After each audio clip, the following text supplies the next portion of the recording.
Вперед, вперед, вперед, вперед! Обгоняйте, ёпты! Вперед, блядь! Вперед, парни!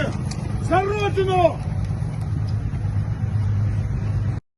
So the Russian Ministry of Defense released this footage, and it reportedly shows it does show Colonel General Alexander Lapin leading troops. Now, what the Russian Ministry of Defense is saying is going on here is General Lapin is executing clearing procedures throughout the cities in the Belgorod Oblast where Russian partisans and Russian groups have taken over.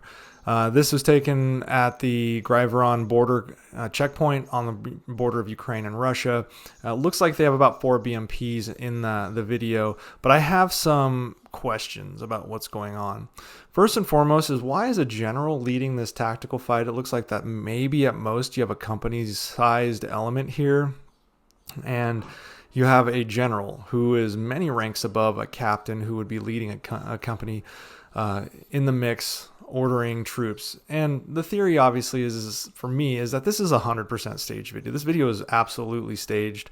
He is just moving around out in the open, barking orders, making a spectacle, showing that he's in charge. Absolutely becomes a target in a true firefight. And the Russian Ministry of Defense said that this was taking place in a firefight, and that General Lapin was conducting his leadership admirably as he moved through the city here. Or really, it's just kind of a small town, frankly. Also, if this is a firefight, where is the general's weapon? And I get it. Some generals have actually all generals have a personal security detail that they carry rifles. But even then, generals carry a sidearm, whether it's on his side, on his hip, on his drop leg, on his chest, on his vest. He not only doesn't have it drawn, he doesn't even have one. It's not even on his kit whatsoever, which once again reinforces this idea that I believe this is absolutely staged. Even as a general, you don't want to be unarmed on a battlefield. And then also, why is the general wearing a different uniform? What it looks like he's wearing is some sort of US multicam or OCP, which is a variant of multicam, while the rest of his soldiers are wearing the more traditional Russian uniform. Why is he wearing that uniform? He also looks way better equipped than they do, and I don't understand why that's taking place. It leads to a couple things. One, it's a lack of just standards and discipline. Wear the same uniform as your troops. That's basic military decorum. And then second, if you're in a different uniform than your troops, it's harder for you to be identified as a friendly, and that leads to potential fratricide. So with the Ukrainian military, who is not operating in this area, wearing that kind of OCP multicam uniform, he kind of looks like he's on the Ukrainian side at this point than he is on the Russian side.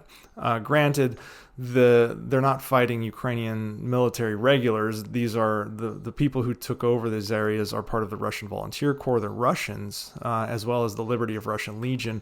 So these are Russian citizens that have decided to stand up against Putin. So again, though, the uniform thing is very weird to me. And then finally, one of the most weird things that really stands out is, why is this general wearing a Soviet flag as his patch instead of the Russian flag? Seriously, take a look. The clip has been frozen. Check this out.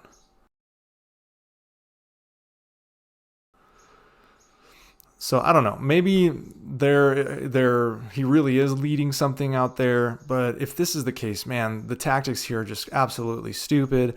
I don't know what the plan here is. They're all running in lines, and the general's just kind of meandering through the streets, which leads me to believe this is staged. But this brings up questions of what is actually going on in Belgorod. If Russia and their Ministry of Defense feels the need to create these absolutely weirdly staged videos, why is that? Well, clearly this was a larger operation than just some individual sabotage operations. General Mark Hertling has a good theory on explaining what is going on here, and he says that potentially this could be a raid. Now, by doctrine, a raid is a targeted attack with a very specific purpose, where the units are self-supporting. They generally don't hold any ground. They just go in, conduct sabotage operations, and then exfil or get out of there. They don't occupy. They just can't. They don't have the capability to do so. Now, we don't have a ton of intelligence about what is going on the ground. But from the OSINT videos that I've seen, from the discussions I've heard and been in, a lot of people are starting to think this was more of a coordinated shaping operation to shape the battlefield, which is what a shaping operation is, to shape the battlefield in preparation for future operations in Ukraine by their Ukrainian regular military. Now, what raids do is they aim to intimidate or capture a specific target. They force enemies to move from their current position to the new position where the raid is taking place. A lot of times it's just a very small force. And what we're seeing, though, is this is a bit more advanced than just standard sabotage by partisan groups within Russia. These guys are being supported by artillery from across the border. They're being supported by drones. They're being supported by mortars. So the Ukrainian military seems to be providing assistance to them while not putting the boots on the ground directly in Russia. They're just using this Liberty of Russia Legion and the Russian Volunteer Corps to their advantage. Raiding forces are generally self-sustaining, so Ukraine doesn't have to worry about providing supplies. Usually they carry what they need on their back because they're only going to be there for a short period of time and retreat promptly upon fulfilling their objectives, whether it's sabotage, whether it's conducting some sort of operations to incite fear within the population so that they doubt the enemy's or the Russia's capability to continue to defend themselves. But it looks like this was a rapid, targeted raid, and it's still ongoing. We see every hour new OSINT videos showing explosions at train stations, at weapons depots, on vehicles being stolen. It just continues to go on and on across Belgorod Oblast. So with that in mind, it looks like they probably will remain in place, conducting sabotage operations for a total of 96 hours. So maybe another 24 to 48 hours, unless they see continuing targets of opportunity or the Russians fail to respond, or they've received support from within the immediate community, and they have pre-positioned stockages. They could continue on for longer, but if it is more of a raid where they're just getting in, conducting disrupting operations, sabotage, as a part of their shaping effort for a larger operation in the future in Ukraine, they'll only be there for another day or two.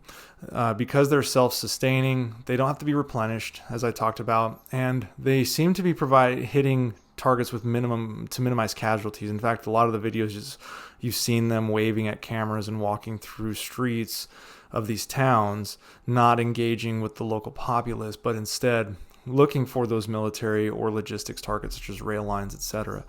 But I believe, and Mark Kirtling talks about this very, very well, but I agree with him that this raid had the objectives of catching the Russian Border Patrol and Defense Ministry off guard, alarming the local Russian citizens, covering a lot of ground to show that they're able to push deep into Russian territory despite a war going on right next to it. You'd think that these would be more secured than they are. In fact, Russia is scrambling to react to this fight rather than defend. They seem to think that they're just comfortably able to operate in Ukraine without any kind of repercussions in the border regions around Russia. And as I've said many times before, Russia is not special. You start this war, the war can come to your front door as well. And obviously this is finally going to deliver a message to Putin and provoke a relocation of forces. What we've seen here are obviously forces that probably had to be relocated even if it's from rear echelon entities of the front line. That's taking away from the combat power of the Russians in places where they would need it more than trying to secure their own towns. And as the fighting continues and the explosions continue in geolocated areas, we can expect potentially similar raids or feints or even demonstrations of force in other portions of Russia, because this actually was quite successful for them. And Russia is going to be facing down a situation where they're going to have to be reacting constantly to what's going on the ground. And that bodes poorly for them in not only their planning, their efforts to secure what they've gained in Ukraine, as well as project to their own people as well as the world that they are in control of what's going on, which they clearly are not.